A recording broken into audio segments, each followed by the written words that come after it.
J'ai commencé le sport par le karaté. Je devais avoir 6 ans, 7 ans vers là. C'était mon premier sport. J'ai enchaîné ensuite avec des sports différents, comme j'ai fait un peu d'athlétisme. Et puis après, je me suis retrouvé vers plus le boxe thaï.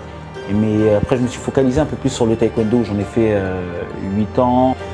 Et ouais, c'est le sport qui m'est resté avant d'entamer le MMA.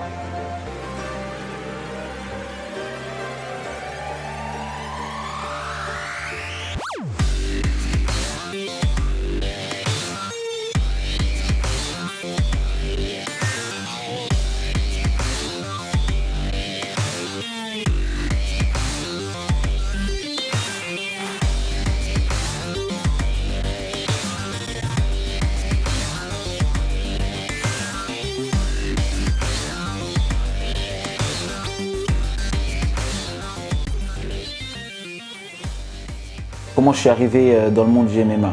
Dans le monde du MMA, je sais pas, mais dans le milieu de la pratique, j'ai fait du grappling. Par contre, j'ai commencé par le grappling et là, il n'y a pas le choix. Je voulais vraiment faire du MMA et puis bon ben, j'ai suivi le move. Mon premier combat, j'ai eu grave la pression du fait de peur de mal faire sur la technique, mal faire sur une chose qu'on m'apprenait, mal faire parce que je sais qu'il y a un coach qui est derrière moi, il faut lui faire confiance. C'est pas comme dans la rue où tu es livré à toi-même, où tu fais comme tu veux, tout ce qui te passe par la tête, mettre un coup de tête à quelqu'un ou autre, ou tu sais qu'il y a quelqu'un derrière toi qui va peut-être l'enchaîner ou autre. Là, c'est vraiment toi et toi.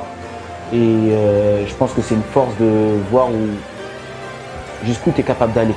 Fair play à la fin. Et donc j'ai de bons souvenirs de tout ça. Et je pense que ça m'a apporté beaucoup. Donc ouais, ça s'est bien passé parce que j'ai gagné. À la fin avec un bon vomissement les 30 minutes après qu'on suivi. Mais ouais, c'est le bon souvenir que j'ai. C'est une bonne pression en fait quand même. C'est une bonne pression.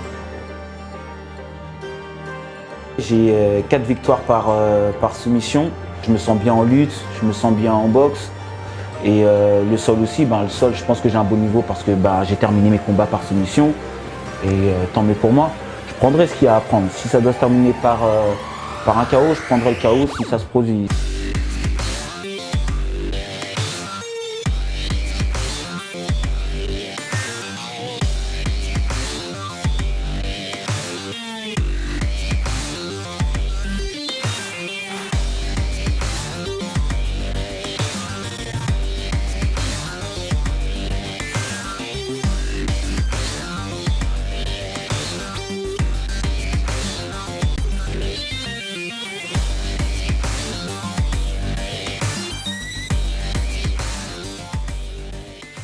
Lopez, je suis venu le voir, je lui ai dit voilà, j'aimerais bien intégrer votre équipe, je vois que c'était structuré, donc je suis venu, il m'a dit ok, on fait un essai.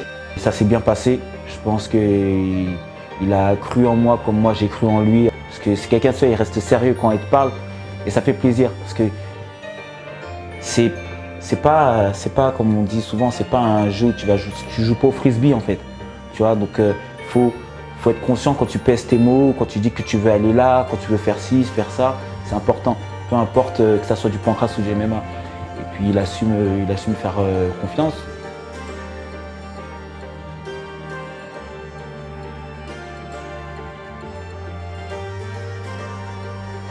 Je ne peux pas dire quel rêve j'ai exactement. J'aime combattre. J'aime combattre.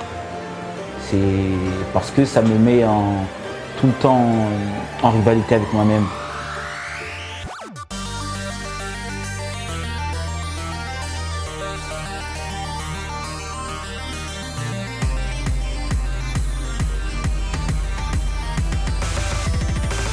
Ce que j'aime bien dans MMA Factory, c'est que chaque cours est structuré.